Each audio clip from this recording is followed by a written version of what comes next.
Hey, it's you, man, from KC95 here. Good evening and welcome to Toasted Tavern.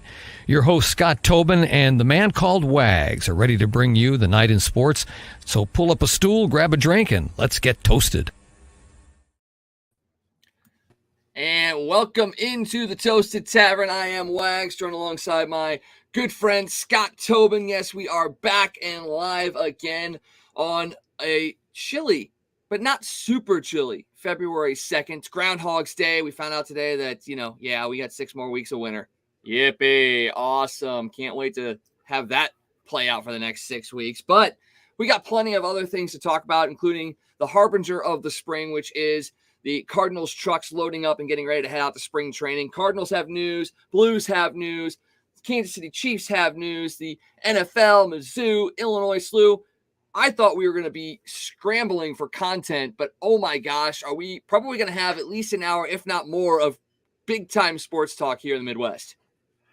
Yeah, there's never a dull moment in the sports world, man. There's all kinds of stuff going on. Like you said, the NFL getting prepared for Super Bowl, media week, ramping up for media week next week, and then we had other news going on in the NFL, which we'll get into in a few minutes. And then, the Cardinals, like you said, the trucks are starting to get loaded up. They'll be making that trek to Jupiter next week with the equipment and all the media stuff and getting ready to hear the crack of the bats down there here in the next 10 days or so. And you've got college basketball starting to heat up. The soccer team right around the corner from their season starting. So, yeah, we're right in the middle of sports excitement going on right now, man. Oh, it's a beautiful time of year. And like you said, March Madness is going to be coming up here really soon. I completely forgot. And I know the soccer team's starting up at the end of this month, and yet I forgot that they were even getting underway. I think they said today that opening game tickets for the home opener sold out in 5 minutes today, with general admission tickets went on sale today. Just an unbelievable outpouring of support for this soccer team, and it's going to be really, really fun to see how things play out, although it'll probably be a little chilly on that home opener for sure. Yeah, absolutely. I know their opening game is on the road in Austin, I believe, on the 28th. They played their first game in St. Louis is like the 2nd or 3rd of March, something along those lines, I believe. Something in that range, and I'm dumb for not even having that on there. But like I said, I completely forgot about the soccer team, which is really sad because I kind of have tickets for the season for it. But yeah, pull out the schedule right now. They do play in Austin for the first match. That's going to be on February 25th, and then they host Charlotte on March 4th over at City Park, a 7:30 kickoff. Also, don't forget, Apple TV is going to be where they're going to be showing all the games this year. The first 2 road games are actually going to be free to view. So the game against Austin and the game against Portland on March 11th will be on there. If you're season ticket holders, you do get the MLS season pass as part of your season tickets. So definitely check that out if you're a season ticket holder. Otherwise, hop on there, check out the app, and see if it's something that you're willing to put some money towards, because it's going to be a fun thing to watch. And if you're not there to experience it, at least being able to be a part of that first season is incredible.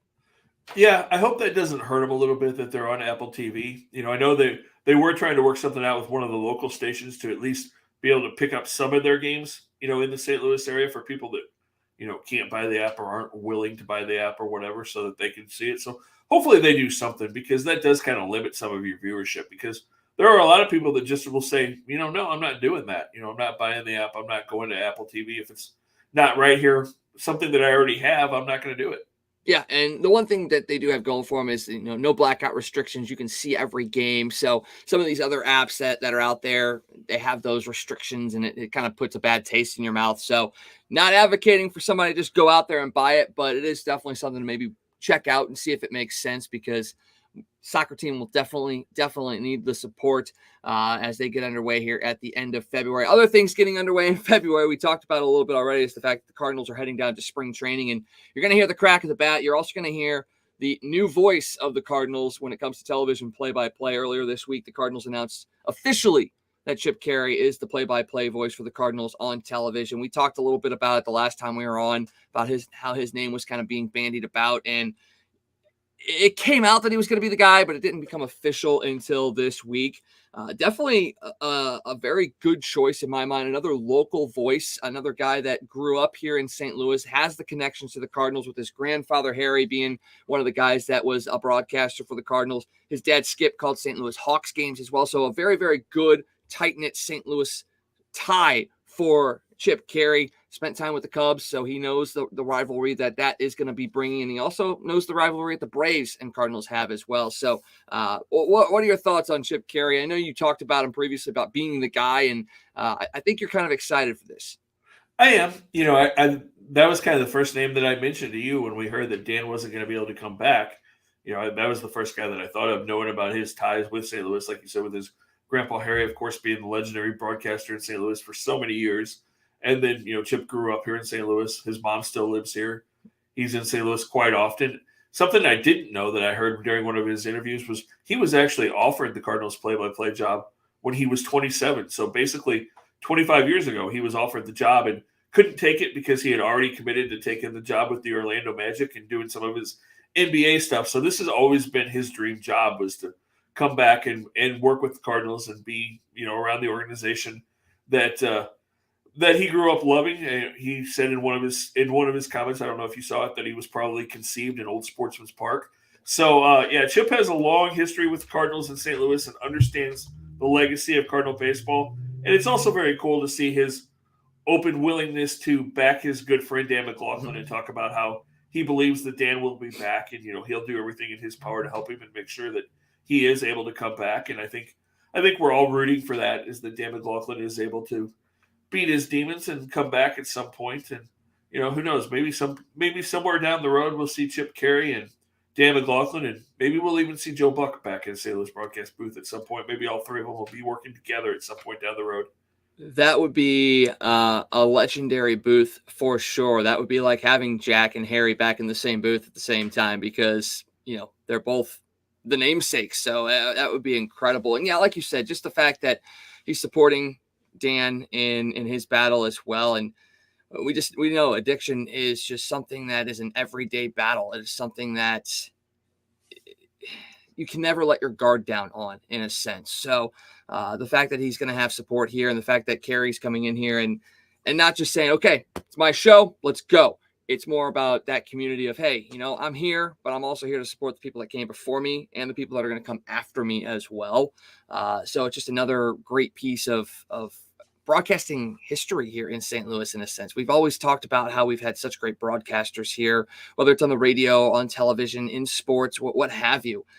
We're just blessed once again. And the fact that, Aaron Goldsmith didn't even get a chance to really ply his trade here in St. Louis yet. That's another one that could potentially be down the line a St. Louis Cardinal broadcaster as well. Yeah, although it kind of sounds like he decided that Seattle, he kind of set those roots in Seattle and kind of wants to keep his legacy and kind of build that legacy out there. So I think he's planning on staying with the Mariners for quite a long time. And nothing wrong with that, because now you can say St. Louis's own is in Seattle, and it's just once again stretching out the branches of St. Louis broadcasters, which we're being a part of as well, which is pretty awesome to see. Another bit of Cardinals news, and one we kind of been hoping for as well, and one that's gotten a lot of celebration, was the fact that Scott Rowland was inducted into the Baseball Hall of Fame as well. One of only two players inducted. He was the only one that was really voted for by the Baseball Writers of America. Reached it barely, just snuck over that 75% threshold, 76.3%. But he'll be joining Fred McGriff as the inductees this summer into Cooperstown. You look at it, and once again, he's another one of those guys that maybe his numbers aren't super high up there, but the intangibles that he brings and that he brought to not only the game, but the communities he was a part of as well, made him almost a shoo-in Hall of Famer in my mind, and it just took him a couple of years, 6, to get there. Yeah, and you have to remember, too, that Scotty had a couple of really brutal shoulder injuries that kind of limited what his numbers would have been. Had those two injuries not of his own doing, either one of them, as he was run into 2 different times during his career with the Cardinals, those numbers would have been even higher. But, when you look at it, he's one of only he's 4th all-time in third baseman in Gold Gloves with 8. There's only 3 guys that are ahead of him. He's one of 4 third basemen in history that have 300 home runs, 1,000 RBIs, and 100 stolen bases. So he 300 doubles in his career, 280 lifetime hitter. He was the best defensive third baseman of his generation. It's well deserved. It's a shame that it took as long as it did. I mean, not everybody's going to get in on the first ballot, of course, but definitely well deserved. And to see him and Fred McGriff go in together, it's a good combination. And it's a crime that the crime dog took so long to get in, because Fred McGriff should have been in there a long time ago with the numbers that he put up as well. But both of them will be great members of the Hall of Fame, and that'll be a fun induction ceremony. And, Scotty getting in is going to bring up the question, and I've already seen it come up a couple of times. Does Scotty get in, make people start to go back and look at Jim Edmonds' numbers again and start to reassess whether Jimmy could get in? And I've said all along that I thought Jim would get in at some point. Unfortunately, he was just at a bad time when he was on the ballot. There were a bunch of guys on there, so he didn't get a whole lot of votes, and never should have been off on 1 year. He should have been able to stay on that ballot for multiple years to be able to build up like Scott did and get in. But I think when the Veterans Committee gets, amount of time will be here in about 5 years now when they can start looking at Jimmy. I think he will get in at some point because, other than King Griffey Jr., he was the best center fielder in baseball, offensively and defensively in his generation. The two of them were hands down above everybody else. I know people will talk about Andrew Jones to a lesser extent, and Jones was good, but he was not to the level of Jimmy and King Griffey Jr. Yeah, he was more of a 1B to their ones in a sense, just a hair step below what they could do defensively. Definitely a great offensive player for sure in Andrew Jones. But yeah, it'd be very interesting to see if Edmonds does get that consideration like a McGriff did, because that's what it ended up being, is McGriff needed to have that's secondary intervention in a sense to get in. And we're also sitting at the precipice of, it's been a while since we've had a recent Cardinal go into the Hall of Fame. I mean, we've had a few in the last handful of years, but we're about to start seeing, a few more that are potentially getting in. You've got Albert, you've got Yachty. The fact that Wainwright's got another year left in him to boost his resume as well.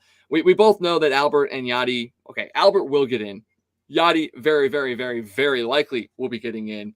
Wainwright is another one of those case studies that you look at and you go, is he going to get in? Is there anything he can do this year that will help boost that resume? Or is he going to be another one of those that's going to have to wait for like a Veterans Committee to even get a chance to get into the Hall of Fame?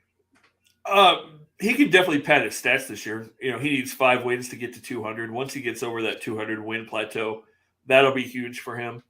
He's not going to get in right away. He will probably be a Veterans Committee type thing, I would imagine, but I think he could. I think he's got the potential to get in, because the way we look at starting pitchers is going to change, because nobody's going to get 300 wins anymore the way that they do pitching these days. Pull in your starters at 5 or 6 innings, and nobody's going to pitch there are not a whole lot of guys that are going to pitch long enough to get to 300 wins. So what we look at as far as wins and losses, those kind of things, are going to change over the next few years. And you got to think about Adam too, his longevity, the fact that he won 11 games or more 12 different times. Hopefully this year I'll make it 13 different times. The fact that he was a part of 3 World Series teams. He closed out a World Series coming out of the bullpen. So many things, all the All-Star games, the Gold Gloves, the Silver Sluggers, all the humanitarian stuff he did. And I think something that's probably going to boost his case as we move on down the line, because like I said, it's going to take a while, is when he goes into the broadcast booth and becomes a national broadcaster and his recognition gets out there even more. I think that will help his case as well. But I think at some point, Adam Wainwright more than likely will get in. Just think about this. You talk about the Cardinals. Think about that 2014 for a second. Larry Walker's in. Scotty's in. Albert's going to get in. Yachty's going to get in. If Jimmy gets in, there's 6 guys on that team. And if not for injuries, Chris Carpenter, Chris Carpenter would be in the Hall of Fame. It's just unbelievable. And then, you talked about it's been a while since we've had recent Cardinal players, but we're about to get in the next 10 or 15 years, you're going to get into a precipice where you're going to have a whole bunch of them, because like you said, Albert's going to go in, Yachty's going to go in, Matt Holliday's more than likely going to go in at some point. Arenado and Goldie are both almost shoe-ins at this point to go in. Oh, let's not get to their retirement so soon. Well, I said 15 years, so that gives you, they've got 7 or 8 years to play and then the 6-year retirement. So we're still, but they're going to both be second or third year type guys. Arenado might be a first ballot Hall of Famer if he stays healthy. We've got to give it that caveat. But I'm just saying there's a long list of Cardinals that are going to kind of fill those shoes because unfortunately our living Hall of Famers are kind of dwindling down with Bruce Sutter passed away. Right now, with Scotty going in, we're down to Whitey and Ozzie and Ted Simmons and Scotty, and that's all that's left right now.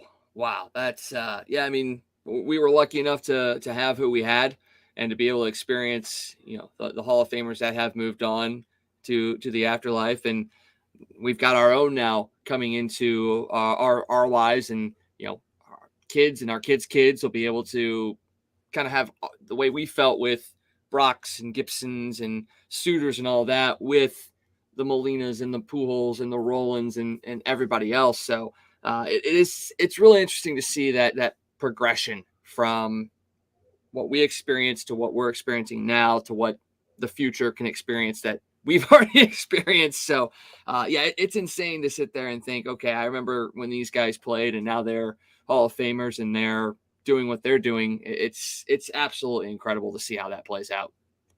It is, absolutely. And while we're talking about Hall of Famers, we've got to say a happy 100th heavenly birthday to one of the greatest Cardinal Hall of Famers of all times. The Redhead today would have been Red's 100th birthday. So happy birthday up there, Redhead. Wow, happy birthday for sure. That's another one of those great St. Louisans that just made everything seem to be a little bit better, whether it was baseball related or not. He was just a guy that would put a smile on your face for sure. He was. And, I've told you the story. I got to spend an afternoon as a kid in a golf cart with him and Mike Shannon and Norm Stewart and Jay Randolph, and heard some stories that day, let me tell you.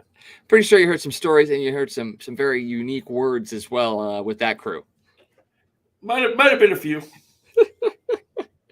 Oh boy. Yeah, to have been a fly on the wall for that, and you were lucky enough to be a child in the seat for that one for sure. That's awesome. We're gonna one of these days we're gonna have to sit down and have you literally tell the story of what you heard if you can remember it, just to preserve it. Oh yeah, I remember quite a bit of it. Awesome. We'll definitely have to do that. All right, Cardinals heading out for spring training in about 10 days or so. That just means warmer weather is in the near future. And warmer weather kind of makes me think a little bit about college. And I know that sounds weird because, college, you're going to school in the winter and in the early spring, and it's usually cold. But I always think of that first week of school when you're, out there. It's a nice 70, 75 degree day and everything's just right in the world. You got that smell of fall, and that just makes me think of football. And I know we're wrapping up the NFL season here in a couple of weeks, and college football's been over for a few weeks as well. But we did have some news in college football from Missouri as well. And it's ironically enough, somebody that very, very well. What's going on there? Yeah, exciting news for Mizzou fans and people in the St. Louis area, because Mizzou announced today that they hired as their new special teams coach St. Francis Borgia Regional High School graduate, Mizzou graduate and legend Brock Olivo, and luckily enough to say, an old friend of mine is the new special teams coach at Mizzou. And Brock was the leading rusher at Mizzou for a long time in history. His numbers retired on the wall in Columbia. Great player. He's had a great coaching career. He's coached all over the place in the NFL. Well, he had an NFL career. He went and played special teams for the Lions, bounced around a little bit as a special teams player, and then has coached in the NFL. He's coached in NFL Europe. He's coached in college. He's actually the strength coach at WashU right now. So Brock's made his way around, but Brock Olivo returning to Columbia is going to be a cool thing for Mizzou fans who remember seeing him run the ball all over the place. And he was kind of the part of the rejuvenation of the original rejuvenation of that Mizzou football program under Larry Smith in the late 90s. They were kind of the Mizzou team that brought them back to relevance. And then, of course, Gary Pinkel came in and took over for Larry Smith when he retired and just built on that. But Brock was kind of one of the building blocks that really started to turn that Mizzou around. Well, you're starting to see, Coach Drink is surrounding himself with some talented coaches now. And we know that the first couple of years here, it's really been about developing that pipeline of players, especially local, and just trying to bring in the best of the best at every position. Are we starting to see now that he has that player pipeline kind of not locked down, but at least flowing in the right direction to where now he's like, okay, I've got the players. We haven't been successful in the way that we want it to be. Now let's bring in the coaches that can help us be successful. And is that sitting there saying that maybe he realizes that he isn't like the top coach? He's not the Nick Saban, the guy that can kind of do it. Or is he a Nick Saban who surrounds himself with all these great coaches and then just kind of parlays their talent into what he does? Well, that's what a coach like Saban does. The great coaches know how to bring in guys that can run specific parts of the program, and they can kind of hand off some of the responsibilities to those guys, break it down, and that head coach kind of becomes an administrator where they're just kind of watching over everybody else as they run the different parts of the program. And that's what all the really successful coaches have done in history. When you go back college or NFL or anything else, I mean, look at a guy like Bill Parcells, who had a guy like Bill Belichick and all of those guys on his coaching staff. Or, go back and look at Mike Holmgren and all the coaches that he had that came out of that Green Bay tree, with Andy Reid and everybody that came through there. It's just Bill Walsh, surrounded himself with coaches. It's just what the great coaches do. They bring in other good coaches to surround them to just make that program that much better. Yeah, that they do. And just the fact that Mizzou has started to rise up a little bit. The SEC is still ridiculously tough. I mean, you saw it this year with how things played out, just a ridiculously tough kind of conference to play in. And the fact that they're even talking about eliminating the East versus West and just going to one conference, I mean, it makes it even tougher because now you're dealing with the likes of Alabama, Georgia, LSU, all these other teams for just the one spot. Now, granted, with the expansion of the college football playoff, maybe it's not as daunting as it may seem, but for a place like Mizzou that's still, I think, in a sense, still trying to find their way in the SEC. I think, they had that success right off the bat in a bit of a weaker division, and now they've kind of fallen back towards the crowd a little bit. This is something that Mizzou a little bit needs. They need the fan support. They need the success to kind of continue to grow this program. They've tried to build up around the team itself, but now they need that team to start to build up the program. Well, and I think you're going to see a really good Mizzou football team. We talked about all the recruits that Coach Drink had coming in the next couple of years. We're starting to see that play out. I mean, look how that team played last year. I mean, they were pretty much in every game they played. They should have beat Georgia. Oh, yeah. They really should have. They should have beat Georgia. They should have beaten Auburn. They should have won. The only game that they really shouldn't have won was the K-State game, which was the second game of the season. Their defense improved by leaps and bounds. And, everybody said, oh, man, the transfer portal, all these good defensive players are probably going to leave now and we're going to have to rebuild. Well, they didn't. Pretty much the whole defense has stayed, and the offense is building around itself too. They got a couple of quarterbacks that are going to compete to see who that starting quarterback is. And that's really the only question this team really has is, do they have the quarterback? Because I think they've built the foundation of a really good team around that. That's just going to be the kind of the final piece. And if they can find that piece, I think this team is going to be able to compete with the Georgias and the Alabamas and those teams because they have that talent wanting to go to Columbia. And that's exactly what you want. You want the players wanting to go there. And we're seeing that a little bit local here with Lindenwood as well, that they're not getting the star guys, but they're starting to pull in some players that normally wouldn't have come this direction for sure. So college football in the area, and can't leave out Illinois as well. Illinois was relatively successful this year as well, continuing to grow that program as well. So college football in the metro area and really kind of St. Louis outskirts as a whole are continuing to get better and better and better.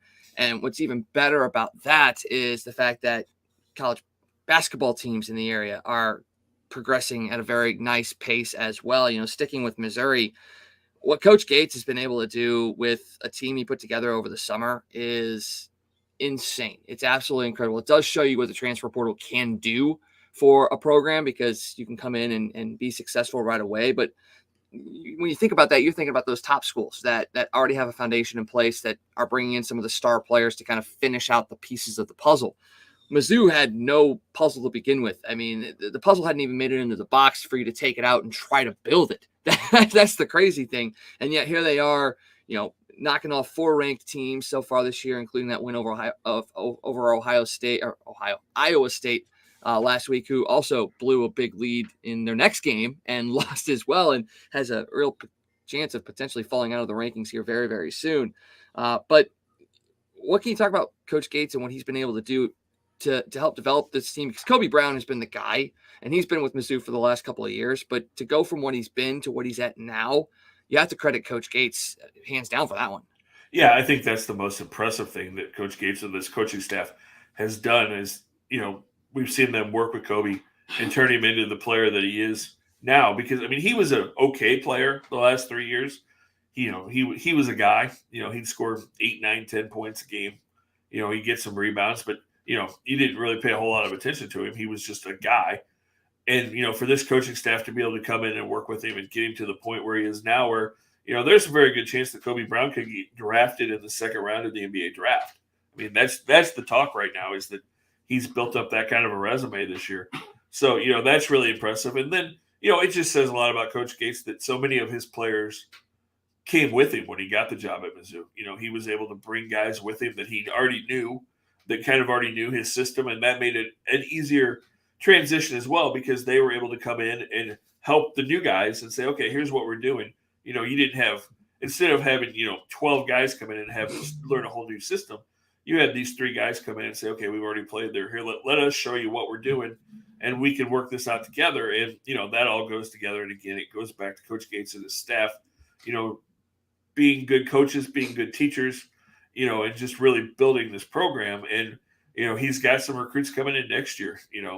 They've got 4 kids in the top 110 of the class next year committed to Mizzou, which you say, wow, in the hundreds. But, that's what Mizzou needs to do. If you can get kids in that, 90 to 110 in that ranking, those 4-star kids to come to Columbia, that's a big deal, as you try to build this program and have some success. And then eventually the 5-star kids will want to come. But you have to feel good about, where they are right now and where Coach Gates has got this program headed. And, all those people that, were laughing when they hired him and said, oh my God, what has Mizzou turned into? They're hiring who? They're kind of biting their tongue right now and saying, oh man, we were really wrong about this one. And, they're going to be a fun team in the tournament. Like we've talked about, when they're on and when they're shooting, they can beat anybody in the country. And, after the game last night, Joe Lombardi's latest mock tournament, he's got Mizzou as a 5 seed right now. And considering they're sitting 7th in the SEC right now, that's pretty good praise for a team like Missouri. I mean, they still have to play Tennessee and Auburn, and those are going to be back-to-back games on the road, so definitely a huge test. But the fact that you've been able to beat the likes of Illinois and Kentucky and Arkansas, yeah, you lost to them, but you've also beaten them as well. That's showing backbone, because you lost that first game against them, and then you came back and then you beat them in a game that a lot of people thought, oh, well, you lost the last one. How are you going to improve and beat them in this one? And that's what they did. They were able to improve on that. And like you said, with the fact that, these other schools, Illinois is still playing very, very well. SLU is playing well. You do have, another D1 squad in Lindenwood who's, really at the beginning of building that program down there. But that's just another D1 school that you have to compete with for recruits locally. The fact that you can put those wins out there and show them that right off the bat you can be successful at this kind of program, it really speaks to what Mizzou basketball is all about. And for me, growing up, Mizzou basketball was the team I watched. I mean, I would watch SLU every now and then. I definitely watched it when Larry Hughes played for him, but it was Mizzou. And when they were successful and when they almost beat Duke, that was an awesome game, by the way. That's what I celebrated. And to see them kind of have the downturns that they've had have sucked. But you mentioned the fact that people were questioning the hiring of Gates. I'm pretty sure that the times that this team has been successful in the recent years has been with a coach that hasn't been as popular with fans as far as a hire is concerned. I mean, I know that Quinn Snyder was another one of those that people were just like, really? Who's this? And look what, granted not near the end, but look at what he built at Mizzou and kind of helped rejuvenate that time frame. Yeah, I mean Quinn had his issues when he was in Columbia, but again, he was a Krzyzewski. He came from the Krzyzewski tree. He was an assistant at Duke, a young kid when he got the job at Mizzou, and yeah, he had some good years. He got Mizzou to the Elite Eight a couple of times, and those were some fun teams to watch. But I have not seen, and I'm like you. I grew up, Mizzou basketball was it, and I remember a lot of fun times in the Hearn Center as a kid, and that place being packed and loud and crazy. And I hadn't seen that in a long time. And to see Mizzou Arena absolutely packed, and the Antlers going crazy, and that place just nuts and loud, and to the point that the commentators are even talking about how hard of a place that is for teams to come in and play right now. And to see them sold, they basically, from that Kansas game on, the whole season at home has been sold out. And it's been a long, long time since that's happened in Columbia. But when the Tigers are good, at Mizzou is one of the hardest places in the country to play. And people had forgotten that, but they're being reminded this year, and it's just fun to see. It really, really is. And once again, speaking to the fact that, Illinois is playing well, SLU is playing relatively well as well. I mean, Illinois is kind of quietly gone about their business. They've won 3 straight. They sit second in the Big Ten, and I'm actually really, really, really surprised. I haven't followed it as much as I probably should have, but realizing that Purdue is sitting at 11-1 and number 1 in the country, wow. And the fact that Illinois is still kind of like right there. They've got a big, their last game of the regular season is against Purdue. That could be a game that could change the momentum of really both teams. Yeah, absolutely. Yeah, when you look at college rankings this year and you look at the top 25, especially the top 5 or 6, and you're seeing Purdue and you're seeing some of these other schools, it's like, wait a minute, Tennessee. It's like, wait a minute, where's Kentucky? Where's Duke? Where's North Carolina? None of them are there this year. It's kind of a changing of the guard a little bit in college basketball right now. So that's fun to see. And yeah, Illinois, like you said, has kind of quietly gone about their business, but they're another team that could be really, really scary when you get into the tournament. That they could be. And to maybe have those two teams, Mizzou and Illinois, on a collision course, or even SLU being thrown in there as well. They have to essentially win the A10 tournament, I think, to get in. But they've got a big matchup as well on tomorrow, actually. Yeah. They take on A10 number 1 VCU.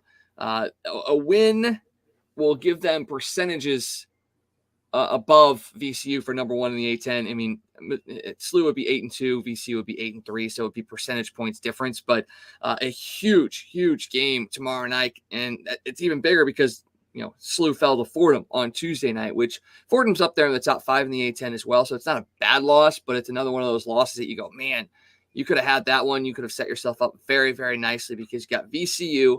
Then you've got a game in between, and then you face off against Dayton, who's right there in the top 3 as well. And then you wrap up your season with Dayton and VCU. This is a very critical stretch for the Billikens at this point. Yeah, it really is. And that Fordham loss, like you said, in one way it wasn't a bad loss, but at the same time it was, because you had an 8-point lead with 5 minutes left in that game, and you just kind of fell apart on the road, which unfortunately is something we've seen SLU do a few times the last couple of years on the road with big leads, not hitting free throws down the stretch. But yeah, it's a shame because right before that loss on Thursday last week, one of the mock tournament brackets actually had Mizzou and SLU meeting. SLU is a 12 seed, Mizzou is a 5, and the two of them meeting in the tournament. And that would just be absolutely awesome if Mizzou and SLU met in the tournament.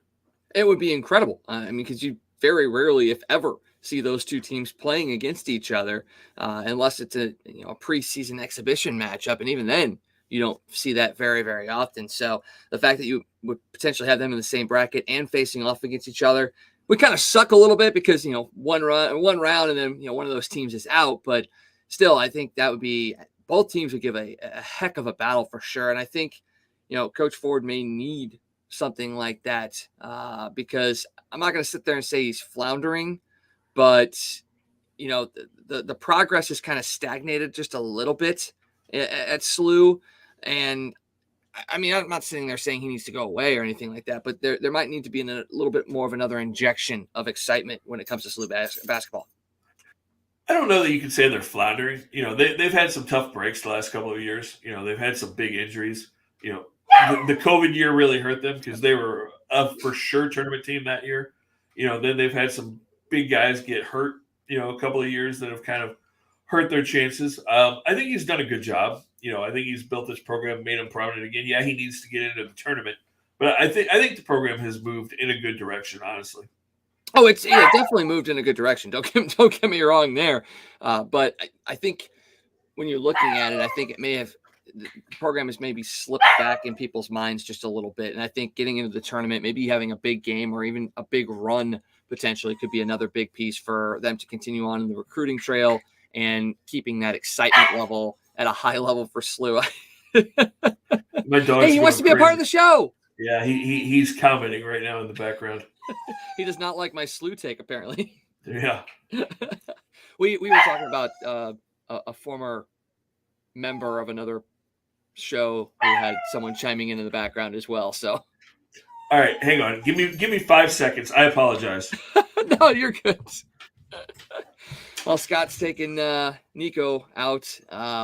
Just continuing to talk about college basketball. Tournament time is coming up very, very, very soon.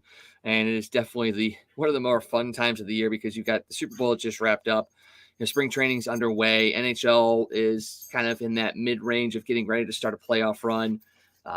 So really March Madness is the thing that you've got going in that time frame. So I cannot wait to have Selection Sunday hit and see who's in the field. I know my Tar Heels are not doing as well as I would have liked them to have done and how they've done in the past, but hopefully I get a chance to see them in the field as well. And who knows, maybe you get a Mizzou North Carolina matchup at some point, which would be a lot of fun for sure. When Scott gets back, we're going to jump into a real quick take on the NHL before we move into the NFL talk, because that'll dominate the rest of the show. But we got to talk a little bit about what's going on in the NHL because it is All-Star Weekend. And All-Star Weekend in the NHL, the Pro Bowl weekend in the NFL, all generally fall within that same weekend. And we know that the ratings and stuff have been down of late for both of these, All-Star weekends. And both of them have kind of changed things up a little bit. We've got no real NFL Pro Bowl game anymore. You've got the skills challenge, and then you've got a flag football game and all that kind of stuff. And honestly, everything that I've kind of read about with the NFL Pro Bowl side of things, it sounds pretty exciting. I'm definitely going to probably tune in and watch and see, because you got Eli and Peyton going against each other as well. That should be a lot of fun. But the NHL is also kind of changing things up for their All-Star Weekend as well. Most of the stuff is still relatively the same. You're still going to have a game. You've got the 3-on-3 against, divisions and all that kind of stuff. But they're down in Florida right now. They're down in Sunrise where the Panthers play. And they've introduced some new events to the skills challenge that take them out of the rink in a sense, which for the NHL, I think that's something that they need to do because when you think about it and you talk to people about hockey, it's okay. They're in a building and they're skating on ice, and yeah, we can kind of see the players' faces, but we really still don't know who some of these players are. So the fact that they're taking this stuff kind of outdoors and trying to interact with people outside, with players out of helmets, maybe in more relaxed gear, I don't know how much of that's going to draw more people into it, but anything's better than nothing, right? Yeah. You've got to try to do different things, especially when you're talking about these all-star events, because they've all become kind of stale, especially the NFL and the NHL to a certain extent. The NBA does it better than anybody else when it comes to All-Star Weekend, and the MLB All-Star Game is still the festivities with the home run derby and everything are good. The game's not necessarily the greatest in MLB, but it's definitely better than what the NFL has put out there. So I'm like you, I'm anxious to see how they do things. And hockey definitely has to do something. We're talking about the All-Star festivities, but it brings up a question I wanted to ask you because I heard this today. The NHL's TV ratings are down 22% from last year. If, as a hockey fan, does that worry you at all, especially with the new TV deal that they just signed last year? It worries me just a little bit. But I think the bigger piece is the fact that you're seeing these RSNs go through the bankruptcy process. Locally, I can only watch Blues games on the Bally Sports Network app. The app is one of the most horrendous things I think I've ever come across. You get such delay, you get such bad picture, you get a lot of things cutting in and out. Like the other night during the game, it would cut out for 2 seconds every 35 to 40 seconds. So you would have gameplay, black screen, gameplay, black screen. And it's horrendous. And as a fan of hockey is a very continuous sport. So you can't take, breaks in the action and feel like you're in a game. And I think that's really turned a lot of fans off. And the fact that, ESPN has picked up a lot of stuff. A lot of people are very disinterested with ESPN. You've got the blackout restrictions. So when it is on ESPN, you're not necessarily able to watch it as a Blues fan. And this is not just Blues fans. Every fan across the country has those local blackout restrictions. So if you've got a game on ESPN that you can't watch, if you have a local RSN that can't provide you good coverage, why are you even going to sit there and try to find a game to watch when it almost seems like you're jumping through hoops? So I think it's definitely hurting the NHL for sure. And I'm not going to sit there and say they're regretting the deal that they signed, because I think they got a good deal. I think they're, have good production when it comes to ESPN and to the NHL and TNT. I think you're getting good production value. But until not just the NHL, but any of these other sports can figure out a way to deal with the blackout restrictions, I think you're going to be asking this question about every single sport, every single time a new report comes out about how ratings are dropping. Yeah, I just found that kind of alarming that it had dropped that much this year. Like I said, just especially in the second year of a new deal, that has to worry you a little bit. Although, I'm sure part of that is Blues fans have kind of tuned out because, like you just said, you're watching the app and it's kind of black screen or nothing. That might be more entertaining than watching this hockey team, to be totally honest with you. Well, it was exciting watching them blow a 2-goal lead in the third period against Winnipeg the other night. I mean, it's exciting to see it's exciting to see how the new ways they find to lose. Let's put it that way. Blowing a 2-goal lead. I mean, we've been doing that for 4 years now. Granted, a lot of times, but previously they've been going down 3-0 early and losing the games. This time they took a lead and then gave up 3 straight goals, which ended up being 4. So they kind of flipped it around on us a little bit. Trying to keep you interested. They're making you guess, man. What are we going to do tonight? This team. I talked about riding the roller coaster all year. I've gotten off the roller coaster, man. I'm to the point where I can't even watch anymore. I'm just like, I'll catch the score later because I'm pretty sure I know what's going to happen.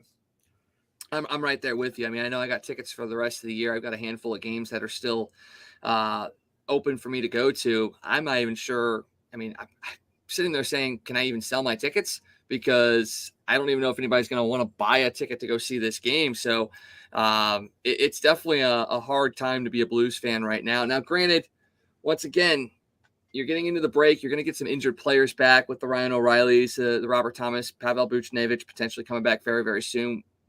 They're only 8 points out of a playoff spot. We've seen crazier things happen. You've got the deadline coming up on March 3rd as well.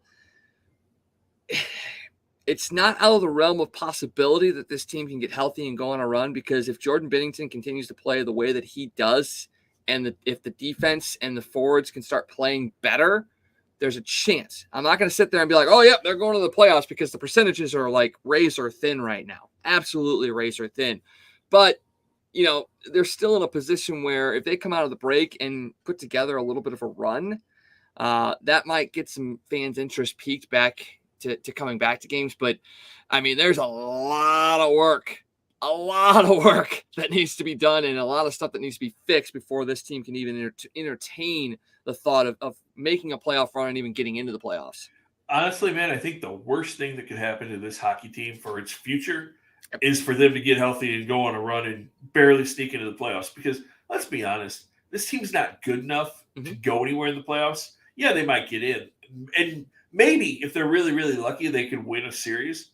They're not going to go win the cup. They're not a cup contender. They're not going anywhere. And so I think the worst thing that could happen is you get fans excited. I mean, not that that's a bad thing, but fans get excited. And then Doug Armstrong is like, oh, wow, we could maybe make a run. And maybe we don't trade anybody. Maybe we hold on and we try to make a run. And then you get to the offseason and you lose Vladdy and you don't re-sign O'Reilly and you get nothing for them. And then you're looking around going, holy crap, what do we do now? Well, I think Armstrong has actually shown that if he doesn't feel his team can compete in the playoffs, he'll make a move when he needs to make a move. I mean, Paul Stastny was one of those guys that got dealt for a team that was on that cusp. Now, is he going to, if this team goes on a bit of a run, is he going to actively shop these guys? I don't know. But if the right deal comes along, he'll probably take it. So that's the big thing. I mean, you got to get something for your UFAs. Guys like Barbashev and Caray, their names are getting kind of thrown out there a little bit. Edmonton, Vegas are two teams that are kind of sniffing around those two guys, which I don't even know who the hell Vegas has to trade. I don't know if they have no picks, and you're not going to do a player for player swap, at least in my mind, for any of those guys, unless you're talking about a young, forward or something like that comes on the very, very cheap. But if you're gonna make the moves, you got to make the moves for your UFAs. You got to get something for them. You got to have Tarasenko come back and continue to play decently. You've got to have O'Reilly come back and show that he's healthy. We saw the deal that got made for Bo Horvat from Vancouver, and it should make fans go, okay, we can get something, but you can't be expecting the moon for either of these guys. You shouldn't have been expecting it in the first place, but you look at it and you go, okay, if everything plays out right, we can kind of reset and not necessarily rebuild, but just reconfigure how this team is going to look going forward. But for me, it comes down to, can they move a defenseman? If they can move one of these defensemen, especially one with a larger contract, that would be the absolute win for Doug Armstrong. If he can make something like that happen, because the defense is terrible right now. It's absolutely terrible. And you've got so many guys making a ton of money right now that you got to find a way to take some of that off the books. You're not getting rid of a Colton Parayko. Because I don't think anybody's going to really take him unless you eat a lot of money. And B, I don't think they want to admit the mistake on that one. The guy that I keep targeting is a Torrey Krug, and not because I dislike him. I think he's a solid player for the Blues, but he's a guy that could interest a lot of teams because he's a power play quarterback, and could really be a missing piece for a team, a third defensive pairing guy that runs the power play for a team that is sitting there a couple pieces away. He might be an interesting part for a deal. You're going to have to pair him with somebody for sure. I don't know if you're going to pair him with a pick or not, but he'd be the guy I'd look at as potentially moving as well. So let me ask you this. So if it was up to you and it was, okay, let's either try to get healthy. I mean, and I know these guys have to get healthy enough that you can show that they can play and everything like that. But if it was, okay, let's get these guys healthy and try to make a playoff run, or we just try to trade everybody, see how bad we can suck, and see if possibly we can fall low enough to be in contention for the lottery for Bedard. I mean, this team's awful, man. I hate to say that, but there's just nothing. There's nothing exciting about this hockey team right now, and I don't see anything that's going to change that in the next couple of years. Because, like you said, this defense is awful, and you've got a whole bunch of guys that are making a whole bunch of money with long terms on their contracts that nobody's going to take. Maybe somebody will take Torrey Krug, but I think you're going to have to give up a lot along with Krug to get somebody to take that, or you're going to have to eat a bunch of that contract because he hasn't really played great since he's been a Blue. And then, the rest of the team has just been okay. I mean, Jordan Kyrou's shown flashes. Robert Thomas is okay, but he can't seem to stay healthy. This team, I hate to say it, but I mean, if I'm Doug Armstrong, I'm trading absolutely anybody and everybody that I can for whatever I can get and say, hey, look, we may have to just face the fact that we may be looking at 5 years where we're horrible, but we're going to try to rebuild this thing and then we'll go from there. I mean, I think it's got to be kind of the play. I mean, I was listening to 101 the other day. They were talking about the fact that the last time the Blues had a top pick that was a forward, and I think it was, I don't know if it was a top 20 pick because it was Jaden Schwartz. That was the last top 20 pick that this team has had. They've perpetually been at the back end of the first round. And, you look at the teams that are successful at this point in time right now. I mean, you look at, Buffalo, you look at Carolina, you look at the Devils, you look at the Rangers. They all have had top picks recently. Not necessarily number ones, but top picks. And this is a relatively deep draft. So you're going to get somebody good in the top couple of picks. But, right now the Blues sit at 49 points, which I believe is the 8th lowest in the league. So there's still 7 teams that you had to kind of leapfrog in a sense to give yourself a better position at picking up the lottery pick. But looking at it now, it's actually a lot more palatable of a situation than it was just a couple of weeks ago. Because at one point you were well ahead of Chicago, and Chicago's the worst team in the league right now. Well, now all of a sudden that's now just a 15-point gap. So if you can sit there and start gathering, some picks, some younger players for some of these pending UFAs, and in turn that drops your ability to win games, and you start to kind of creep toward that, 3 or 4 worst team in the league, it definitely gives you an opportunity to pick up a guy like a Connor Bedard who could come right in and be a guy that plays on a line with a Caray and a Thomas that could make something very, very electrifying happen. And that's something that this franchise needs right now, is a little bit of electricity. They had it in 2019. Everybody was on a high. Everybody was loving it. But you need something that's going to bring a spark to this team. And it goes back again to something that I mentioned just a couple of days ago, was this perpetually happens for this franchise. It seems like every 4 or 5 years, this team goes to a point where you're like, what the hell are they doing? It's not a quote unquote coaching issue. It's not a general manager issue. It's not, you've got, top players that are playing for you. You got good skill players. You got good defense. But it's just some reason the locker room just seems to get completely lost. And that's been to the detriment of the coaches, because they'll get fired and then they'll bring somebody else in. They'll have a pop of success. They'll go on a bit of a run for a couple of years, and then you're right back in this same boat. We talked about this a couple of years ago, probably back in 2019 when this team was in last place. We did. It's just like, what is up with this franchise that it's so cyclical that every 4 to 5 years you're talking about replacing your head coach, when you've got other franchises that maybe aren't as successful as the Blues, but have coaches that last longer because the locker room kind of sticks together. And it doesn't seem like there's like headbutting going on. It just seems like they've become disinterested in playing hockey for this year, and you got a new voice in there. All of a sudden they're excited again. Yeah. I don't know. Like you said, we've talked about this. We've seen this happen so many times with this Blues organization. And like you said, it's different players, it's different coaches, it's different GMs, but it seems to just, like you said, almost cyclically happen. I have a question for you. Again, we were talking about trading everybody. So if you do that, and I know this trade wouldn't happen now, but in the offseason, if you go ahead and you let O'Reilly, if you trade O'Reilly and you trade Tarasenko and you trade Barbashev and maybe you trade Krug and you try to bring in a bunch of young players, would you, and I don't even know if you'd be able to get a whole lot for him, would you consider trading Jordan Binnington and trying to see what you could get and go with – because if you're looking at, we're not going to be very good for the next 3 or 4 years, what good does Jordan Binnington really do you at that point? Why not trade him and go bring up a Joel Hofer or one of those young goalies and build and grow with those guys and try to get them ready so that when you are good again, you have a prepared veteran goalie. Would that be something you would think you might look at? I would 100% look at it, because, everybody was bitching and complaining when Binnington signed that contract. They're like, oh man, how are you going to be able to trade him when he's terrible for the first couple of years? Blah, blah, blah, blah, blah. And it's like, well, no, you look at it and you go, okay, you're in the situation where why would he want to stay here? You've already seen the comments that have come out about him trying to fire this team up. You've already seen what he does on the ice to try and boost his team's morale. Why would he want to stay here? He's in the moment of his life now where, yes, it came a little bit later in his career than I think a lot of people would want to have happen in their careers, but he's got a Stanley Cup. He can play a hell of a good goaltending position.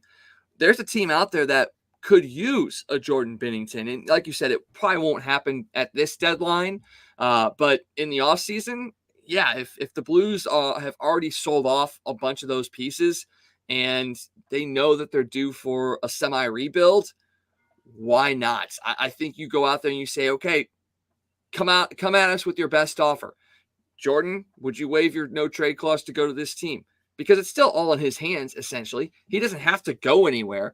But if he can sit there and the Blues can say, we've got a great offer, you got a good position and a good chance to go be another Stanley Cup winning goaltender in this building, he very well likely could say, okay, yeah, I'll do it. The Blues left him for dead. They traded him to Providence before he came up. Right. This team kind of gave up on him, and he kind of saved the franchise in a sense. And now he could essentially do the same thing by accepting a trade to another team and being able to maybe be in a better successful position. But once again, that's all comes down to what they do at this deadline and who's sticking around. Okay, one more question for you before we move off the Blues. Do you have to kind of look at this team and look at Doug Armstrong and something that we talk about with the Cardinals? Do you have to kind of start to question their ability to evaluate their own young talent? Because some of these kids that we've given big contracts to, or they're supposed to be the next big thing, not really working out the way you had planned. I mean, Colton Parayko is kind of a bust. I mean, compared to what he was supposed to be, he was supposed to be the next Alex Pietrangelo. That was kind of what was sold to the fans, was that he was going to kind of take that role. Jordan Kyrou and Robert Thomas, I know, are both still really young. And I think they're going to be good players, but there's still a lot of questions there. I mean, Kyrou is extremely streaky, and he's also, not very good defensively. And like we said with Thomas, I mean, Thomas is good, but it seems like he's constantly hurt. There's constantly something wrong. So do you have to start looking at Doug and start saying, okay, can we evaluate our talent, or do we need to do something different inside the organization? I think they lost their best evaluator when Bill Armstrong went to Arizona. I think that definitely hurt them. Now, granted, he is the guy that helped bring in the Kyrous and the Thomases and the Paraykos. One of the things you have to look at when it comes to Thomas and Kyrou is the Blues had a very streaky goal scorer early in his career when he was with the Blues, and ended up becoming a guy that I think a lot of fans felt like was a piece that got lost last year. David Perron. I'm not going to sit there and say Kyrou is Perron or Perron is Kyrou, but you look at a guy like Perron, was a very streaky goaltender. He came in very, very young to this team, made the team in a year that I don't think people didn't think he was going to make it. Had a lot of flash to him, a lot of just arrogance as well. And then went to Pittsburgh, learned how to win, went to a couple other places, came back a couple of different times, eventually became that key piece to a Blues Stanley Cup victory. So I think people just need, and I'm not saying that you're saying this, but I think people need to cool their jets a little bit on Jordan Kyrou, let him kind of grow into it. And Thomas is kind of the same way. The Blues have also had players that have been very, very talented, have had injury history early on in their careers, and then became something very, very good. So I'm a little bit more bullish on those two guys for the next couple of years. I would not give up on them. I would not do anything along those lines just yet. But the big thing will be the next couple of years when you're talking about evaluation of players, what the younger guys in our pipeline are able to do. Are they able to come in and produce for an NHL level squad? I mean, they just signed Hofer to an NHL contract. He's going to be the backup next year if Binnington is here. So we're going to get a good look at that evaluation. We're going to get a look at some of these defensemen that are coming up, as well as some of the forwards. The one guy that I think you have to not hang your hat on, but he's going to be the test case, is Scotty Perunovich. He's the guy that everybody was like, yeah, this is going to be the guy. He was great in college. He did all these things. He's dealt with injuries the last couple of years as well. But if he can come in and produce and be kind of the lead on that defensive core, I think you can kind of take a little bit of a breath and go, okay, I think they're okay. The draft this year is also another big one. Depending on where they land, who they draft, you're going to see real quickly if Bill Armstrong was the guy they should have not let get away, or if, Doug Armstrong can go, okay, I got this. Let's see what happens. Yeah. It's going to be really interesting, like you said, to see how this all plays out, the rest of this season, during the off season, and really the next year or two, as they try to kind of rebuild things and get going again. Real quick before we move off hockey, and Kelly Chase was on with Randy Carricker today, and I heard one of the best sports stories that I've ever heard in my life. He was telling a story about him and Brett Hull when Chaser was like in his first or second year in the league, and they had played a game and they were going to go out after the game, and Chaser said, they went out to the parking lot, and Hull said, "Where's your car? You're driving." Chaser said, "I don't have a car." And Hull said, "Okay, well, let's figure this out." So they went and took the assistant GM's Jag, went and got the keys off his desk, didn't tell him, took the car, and went to party in St. Louis. So they ended up across the river on the east side early in the morning, pretty hammered. Chaser said he told Holly, I'm driving. Goes out to the parking lot, puts the key in the car, breaks the key off in the lock of the car in the parking lot at PT's. So they had to call a tow truck or somebody to come and try to get the key out. And he said, so imagine calling at 4:30 in the morning and having them come and say, hey, we need you to get this key out of this Jaguar and the looks he got. And he said, so I'm dealing with this. In the meantime, Holly's made friends with everybody in the parking lot at PT's. Of course. And they've got a couple of cases of beer from the gas station right across the street, and they're partying. And so Chase says Hull invites everybody to breakfast and then practice the next day at the arena. So he said they went to breakfast at the Eat Right there downtown, the little old Eat Right. And he said they had security, they had strippers, they had dancers. Everybody you could imagine is eating breakfast with them at the Eat Right. He said they go to practice and they walk in their same clothes. And, he said, Chaser said he's getting yelled at by the coaches because he said, I'm not good enough to party all night long. Hull goes and drops the keys off at the GM's desk, and they're screaming at him because they called the police because they thought the car had been stolen out of the parking lot. So these guys are in trouble, and they're like, okay, we need to put our heads down for the rest of the day because maybe this wasn't a good idea. Chaser said, we go out on the ice.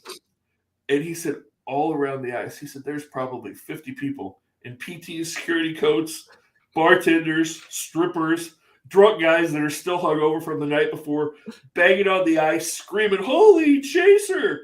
He's like, the other guys on the team are like, what the hell did you guys do last night? And he said, he's like, yeah, the coach and the GM came up to me afterwards, and they're like, you're not good enough to spend time with Brett Hull. He's like, no matter what he does, he's not going back to the minors. You do crap like this, your ass is right back down.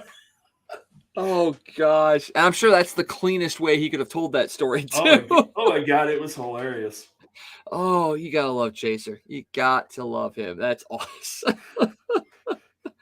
Oh, boy. All right, let's switch gears for our last little run here and talk about the NFL. We'll talk about the game that's going to happen in a couple weeks in just a second. But we talked about this last year. Are we going to talk about this again next year? No. Tom Brady decided to retire again. Apparently, he says it's for good, and he's done after 23 years in the league. The question is, do you believe him? I do. The way he did that yesterday, on the beach, like you said, I just decided to get up this morning and take a walk, and I'm just doing it. It sounded sincere. He almost broke down a couple of times. He just sounded like a guy that was done and just decided, hey, I need to do this right now and get it over with before I change my mind again. And, I think from everything that we saw this year, he didn't look like he had fun playing football this year with everything else that he had going on in his life. I think he probably regrets coming back this year, honestly, just the way it all played out with his personal life and everything else. And then the Bucs just not being a very good football team this year with their offensive line being as hurt as they were. I mean, when you look at his numbers, he still had a pretty good year. He was, and I think he could probably still play the game, but I don't think mentally he wants to go through all of the OTAs and the practices and the meetings and all of that stuff. And so I really do think this is it. And I think it probably threw a huge wrench in a whole lot of teams' plans this offseason. I think you're right. There were reports of him going to Vegas or to San Francisco or a multitude of places. Now, all of a sudden, you've got guys that are going, okay, now who's going to go where? Where's the quarterback carousel going to fall off at this point? You got the Rodgers to the Jets potentially. You've got Derek Carr sitting out there. You've got the injuries in San Francisco with their quarterbacks. I mean, there's a lot of question marks at the quarterback position this year, and he was going to potentially solve one of them. Now, all of a sudden, another question mark pops up, and he's actually can join the Fox broadcast booth right away because they signed him to a contract last year. Do you see him jumping into the booth, or do you think he might just take a little bit more time to kind of reset himself, get his life a little bit in order? I mean, obviously he's newly divorced. He's going to have to figure out how that is all going to work out. But do you see him getting into the booth right away? I do. It would not surprise me at all if he's not part of the pregame coverage for the Super Bowl in a week and a half. I think Fox is going to try to get him right back out there and get him into the mainstream and get him into the fans' minds and try to prove that he is a good broadcaster, because we have no idea. I mean, they paid him $300 and whatever $million. We have no idea if Tom Brady is a broadcaster. Yeah, they're hoping it's another Tony Romo situation where it's, wow, he saw the game so well, and now he's going to tell us everything that we aren't seeing. But a lot of times the great ones aren't as good at that, in the broadcast booth. But you look at Tom Brady and you go, okay, he was a guy that came out, was one of the lower draft picks in that draft, had to fight and claw his way to get to where he was at. Yes, he was very successful, but it always seemed like he was working hard to be that successful. And those are usually the guys that are the better broadcasters anyway. So I'm excited to see what he can do. I mean, he's not going to be the funny Mannings, but he may not also be the super analytical Tony Romo either. I think he'll probably fall somewhere in between it. He'll definitely crack some jokes and be somewhat funny, but I also think he will have some of that good analytics side as well. And, coming from the Patriots system, maybe he can tell us if they cheated or not. Yeah, I don't think that will happen. I don't think he's gonna tell us. That would be nice if he would, if he just admitted it, but that's never gonna happen. No, never gonna happen at all. We'll talk. Speaking of the Super Bowl, that is coming up. We've got the two teams set. It is the Eagles. It is the Chiefs in the Super Bowl. Probably very, very close to the exact matchup that the NFL wanted to see come out of everything, especially now in light of all the injuries to San Francisco's quarterbacks. I think Philly versus Kansas City was probably exactly what they were looking for. But there's questions on both sides as far as, who could be the favorite in this Super Bowl. Yeah, everybody's going to be pointing to Kansas City going, yeah, they are the favorites for sure. But they had to get some help against the Bengals. Yeah, the Bengals also shot themselves in the foot a couple of hundred times as well. But, it wasn't an easy game for the Chiefs. And the Eagles kind of had an easy route. They went through a rebuilding Giants team. The 49ers didn't have the healthy quarterback or anything of that nature. So it really kind of sits there and makes you question, like, who is actually the favorite in this Super Bowl, and who do you think actually does come out with the victory? But I think it's going to be Kansas City, and I don't know if you saw this, but they had a statistic. The Eagles have actually had the easiest road to the Super Bowl regular season and playoffs than any team in Super Bowl history, because their combined record of the teams they played during the regular season were under 500. Ooh. And then the playoffs, they played a bad Giants team, and then they played a 49ers team that didn't have a quarterback. So I still don't know if the Eagles are good. I really don't. Because you look at that Eagles-49ers game, and even with Brock Purdy out in San Francisco having no offense whatsoever, that first half of the game, the Eagles couldn't do anything offensively. That game was 13-7. Well, it was 7-7 almost till halftime. And then a turnover, a couple of turnovers by the 49ers fourth string quarterback late in the first half led to a couple of Eagles quick touchdowns that made it 21-7. But I mean, their offense was really sputtering, and they were not able to do anything against that San Francisco defense in that first half. And then the second half, San Francisco's defense was so tired and so frustrated. I mean, they were just shooting themselves in the foot with stupid penalties and just on the field too much. And Philadelphia was able to kind of run away with it in the second half. But they're not going to be able to do that with this Kansas City defense, because they don't get enough credit, because Kansas City's defense is pretty good. I mean, we saw Joe Burrow did not have a good game on Sunday. No. He didn't make good throws. He was under a lot of pressure, especially early.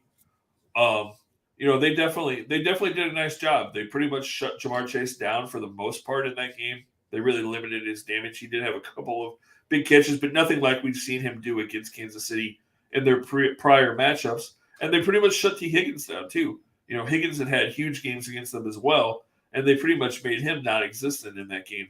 So I think Kansas City's defense is going to really be big. And, that's been Philly's calling card as well, as their ability to sack the quarterbacks. So, Kansas City's offensive line is going to hold up.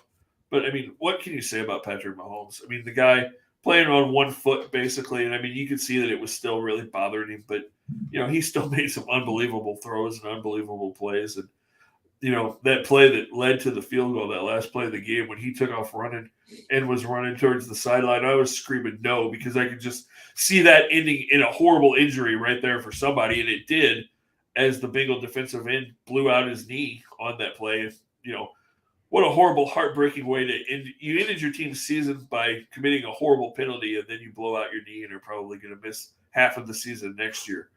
But, that kind of stuff happens. I know people were saying, how could he touch him there? But, heat of the moment, you're trying to make a play, and you're not thinking, you've got to know where you're at the field at the same time. You're thinking about, I got to get him down and can't let him get any farther. And so, that's just one of those plays that didn't work in his favor. And then that field goal, that ball was in the air forever. Harrison Butker hit that ball so high, I wasn't sure it was going to make it to the goalpost.